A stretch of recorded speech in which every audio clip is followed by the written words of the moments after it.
सुप्रभात बच्चों, कैसे हैं आप सब। आशा करती हूँ आप सभी अपने घर में स्वस्थ और सुरक्षित होंगे। हम आज वसंत भाग 2 हमारी जो पाठ्य पुस्तक है उसके पाठ 14 खान पान की बदलती तस्वीर के विषय में पढ़ेंगे और समझेंगे। खान पान की बदलती तस्वीर, जिसके लेखक हैं प्रयाग शुक्ल। आपने अक्सर देखा होगा कि खान पान की बदलती तस्वीर क्या है। खान पान मीन्स खाने पीने की चीज़ें, और बदलना उसकी तस्वीर को बदल देना मीन्स कहने का आशय ये है कि प्राचीन काल में जो खाने का रवैया था, जो ढंग था, जो खाना था, व्यंजन थे, उनकी तस्वीर मीन्स उनमें बदलाव आ रहा है। और बदलाव क्या है ये हम पाठ के ज़रिए पढ़ेंगे। पाठ अभी प्राचीन काल में लोग दाल रोटी साग सब्जी हरी सब्जियां विशेष रूप से खाया करते थे, लेकिन अब आजकल आप सभी लोग अपने आप को ही अगर उदाहरण के रूप में लें तो आप देखोगे कि आपको दाल रोटी सब्जी साग ये सब अच्छा नहीं लगता। आपको क्या अच्छा लगता है? Pizza, burger, chowmein, spring roll, dosa, idli. आप ये सब चीज़ें दाल सब्जी रोटी की अपेक्षा खाना अधिक पसंद करते हैं। क्यों? इसका कारण क्या है? इसका कारण है समय का बदलाव। इसलिए खान पान की तस्वीर बदल रही है, क्योंकि जो समय पहले माँ बाप अपने बच्चों को दिया करते थे, क्योंकि वो सारा दिन काम नहीं करते थे, लेकिन आज महंगाई इतनी बढ़ चुकी है कि घर सिर्फ एक जने की कमाई से नहीं चलता। घर में 2 जनों को मेहनत करनी ही पड़ती है ताकि वो अपनी रोज़ की ज़रूरतमंद की चीज़ों के लिए किसी के आश्रित ना रहें और अपनी ज़रूरतों को पूरा कर सकें। इसी सब चीज़ों के बारे में कि खान पान की तस्वीर कैसे बदल रही है, किस खाने ने अपना रूप जमा लिया है और कैसे एक जगह की खान पान की संस्कृति अपना रूप दूसरी जगह तक पहुंचा रही है और स्वाद हर शहर में उसका उपलब्ध हो रहा है। जो चीज़ें एक स्थानीय व्यंजन के रूप में थी वह अब संपूर्ण भारत में हमें आसानी से उपलब्ध हो रही हैं। इन सब कारणों को हम अपने पाठ में पढ़ेंगे। पाठ शुरू करते हैं। खान पान की बदलती तस्वीर, पाठ 14। पिछले 10-15 वर्षों में हमारी खान पान की संस्कृति में एक बड़ा बदलाव आया है। पिछले कुछ सालों से बच्चों हमारी खान पान की जो संस्कृति है, खान पान का जो रवैया है वो बहुत बदलता जा रहा है। इडली, डोसा, बड़ा, सांभर, रसम अब केवल दक्षिण भारत तक सीमित नहीं है। ये सब चीज़ें दक्षिण भारत से संबंधित है, लेकिन ये सिर्फ दक्षिण भारत से संबंधित नहीं है, बल्कि अब ये भारत में जगह जगह पर आपको मिल जाती हैं। ये उत्तर भारत के भी हर शहर में उपलब्ध हैं। अब तो उत्तर भारत की ढाबा संस्कृति लगभग पूरे देश में फैल रही है। जैसे दक्षिण भारत के इडली, सांभर, डोसा, बड़ा, रसम आदि फेमस है, ऐसे ही उत्तर भारत की ढाबा संस्कृति भी काफ़ी प्रसिद्ध है और ये अब लगभग पूरे देश में फैल चुकी है।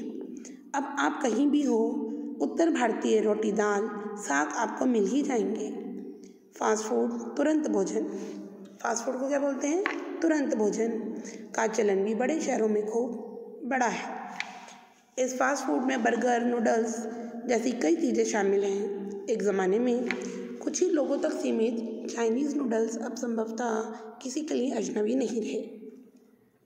जैसे ढाबा संस्कृति पूरे विश्व में, पूरे भारत में फैल चुकी है और अब आप कहीं भी हो आपको दाल रोटी साग कहीं भी मिल जाएगा। लेकिन फास्ट फूड का जो चलन है, तुरंत भोजन का जो चलन है, वो बड़े बड़े शहरों में खूब बढ़ गया है। इस फास्ट फूड में बर्गर, नूडल्स जैसी कई चीज़ें हैं और अब ये कुछ ही लोगों तक सीमित नहीं है, बल्कि अब इससे कोई भी अजनबी नहीं रहा। अभी तो कहने का आशय ये है कि अब ये सब चीज़ें नूडल्स वगैरह ये सभी लोग खाने लगे हैं। 2 मिनट्स नूडल्स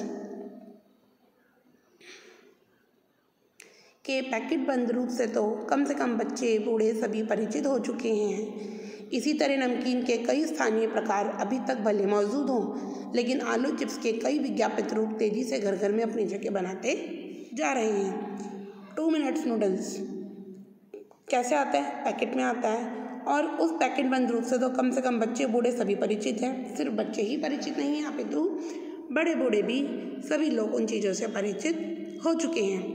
इसी तरह नमकीन की बात करें तो नमकीन के कई स्थानीय प्रकार अब तक भले मौजूद हों, लेकिन आलू चिप्स के कई विज्ञापित रूप तेजी से घर घर में अपनी जगह बनाते जा रहे हैं। आपने देखा होगा कि पहले आलू के चिप्स मिला करते थे और अब जगह जगह कितनी तरीके के चिप्स हमको मिल जाते हैं। तो ये सब चीज़ें अब इसका विज्ञापन इतना बढ़ चुका है कि घर घर में ये चीज़ें जो हैं अपनी जगह आसानी से बना रही हैं। गुजराती ढोकला, गाठिया भी अब देश के कई हिस्सों में स्वाद लेकर खाए जाते हैं और बंगाली मिठाइयों की केवल रसभरी चर्चा ही नहीं होती, वह कई शहरों में पहले की तुलना से अधिक उपलब्ध हैं। यानी स्थानीय व्यंजनों के साथ ही अन्य प्रदेशों के पकवान भी प्रायः हर क्षेत्र में मिलते हैं और मध्यम वर्गीय जीवन के में भोजन विविधता अपनी जगह बना चुकी है।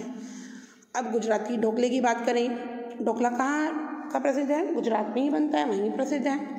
गाठिया ढोकला भी अब सिर्फ गुजरात में नहीं मिलता, वह भी भारत के देश के कई हिस्सों में स्वाद लेकर खाया जाता है। और बंगाली मिठाइयों में सबसे प्रसिद्ध क्या है? बंगाल में रसभरी, उसकी चर्चा केवल वहीं नहीं होती, उसकी चर्चा पहले की तुलना में अब अधिक जगह जगह हो गई है और हर जगह वो रसभरी जो है बंगाल की वो भी मिल जाती है।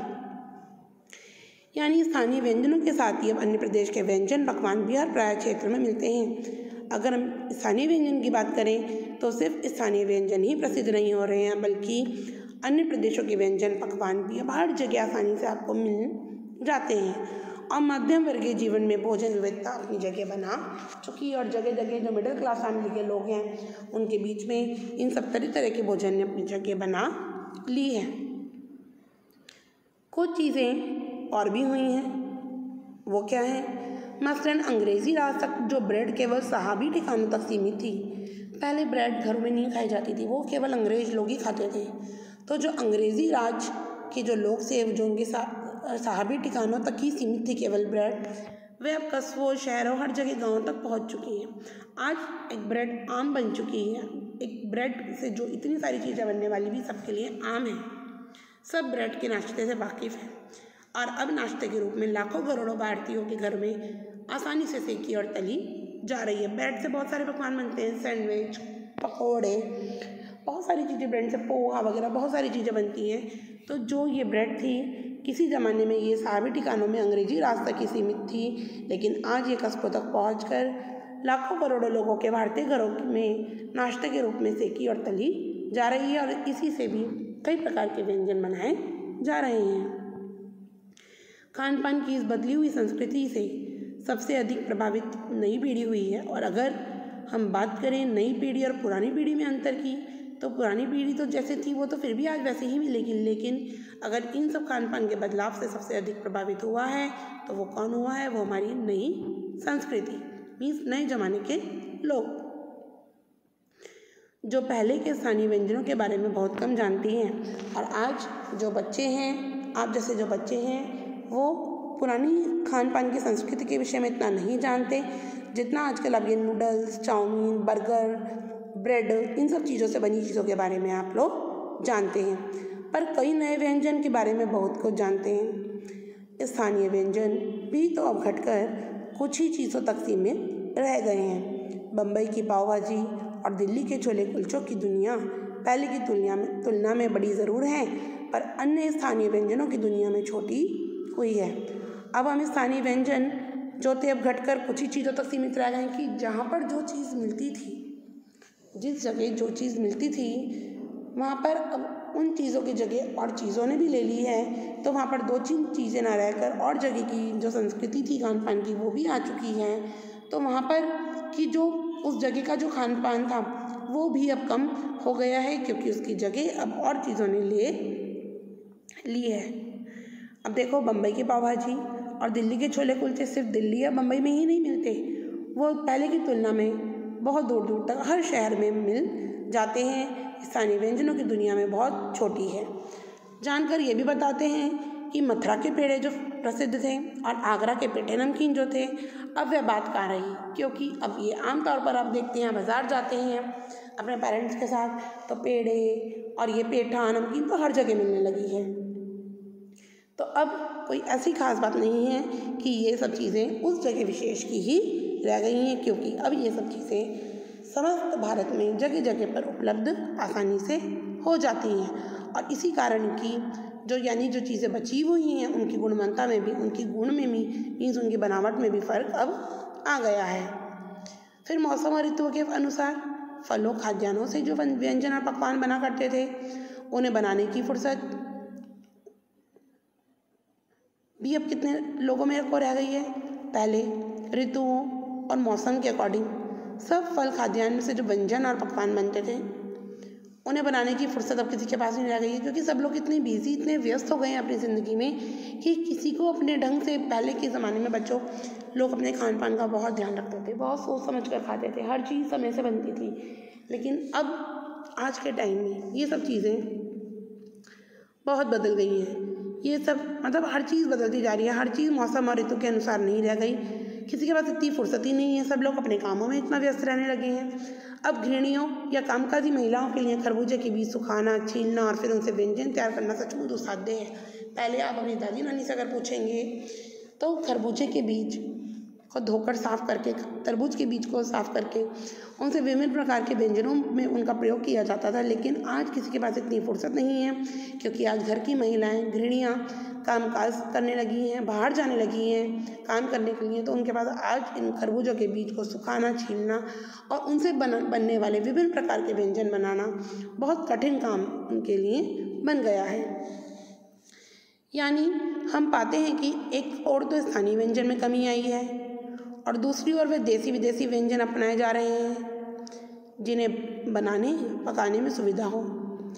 हम अगर हम संपूर्ण चीज़ को, पूर्ण चीज़ को मिलाकर देखें तो एक चीज़ तरफ तो स्थानीय व्यंजनों में कमी आई है और दूसरी तरफ उनकी जगह कौन ले रहा है, देसी विदेशी व्यंजन ले रहे हैं जिन्हें पकाने में और बनाने में सुविधा होती है और ज़्यादा समय भी नहीं लगता।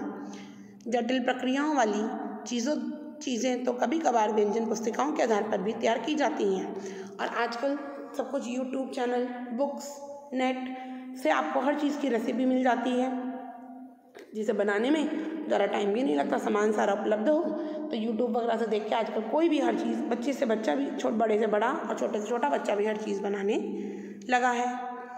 अब शहरी जीवन में जो भागम भाग है उसे देखते हुए ये स्थिति स्वाभाविक लगती है। अब गांव के जीवन में और शहरी जीवन में तो बहुत अंतर है नहीं है। शहरी जीवन तो भागम भाग का जीवन है, बिल्कुल अशांत जीवन है। उसके देखते हुए तो ये सब चीज़ें स्वाभाविक लगती हैं कि जैसा चल रहा है ठीक है। और फिर इस कमर तोड़ महंगाई, इतनी महंगाई आज के ज़माने में, प्राचीन काल से और आधुनिक काल तक अगर हम देखें, पैसों की बात करें, हमारी चीज़ की सस्ती और महंगी की बात करें तो महंगाई वाकई ही बहुत बढ़ गई है और कई चीज़ों के लिए हम लोग बैठे भी रह जाते हैं, उन चीज़ों से वंचित रह जाते हैं, धीरे धीरे उन चीज़ों को खरीद पाते हैं। तो जिन व्यंजनों में बिना मेवे के स्वाद नहीं आता, उन्हें बनाने पकाने के में भला कौन 4 बार नहीं सोचेगा। हर चीज़ को बनाने में पैसे लगता है, हर चीज़ में लागत लगती है, मेहनत लगती है। तो आजकल इतनी महंगाई में हर चीज़ नहीं बनती जल्दी से, हर चीज़ के लिए हमें पहले सोचना पड़ता है। और ये बदलती संस्कृति जो है, इसमें खान पान की जितनी भी बदलाव आए हैं, ये सब स्थानीय व्यंजन की जगह को समाप्त कर अपनी जगह बना रहे हैं, क्योंकि विदेश विदेश के व्यंजन बहुत जल्दी बनने वाले हैं और आजकल की जो आधुनिक पीढ़ी है, नई पीढ़ी है, वो उसको भी लाभान्वित कर रहे हैं, उनको भी पसंद आ रहे हैं। आज के लिए इतना ही काफ़ी था। अगले प्रकरण में हम इसका शेष भाग पढ़ेंगे। तब तक सायरा।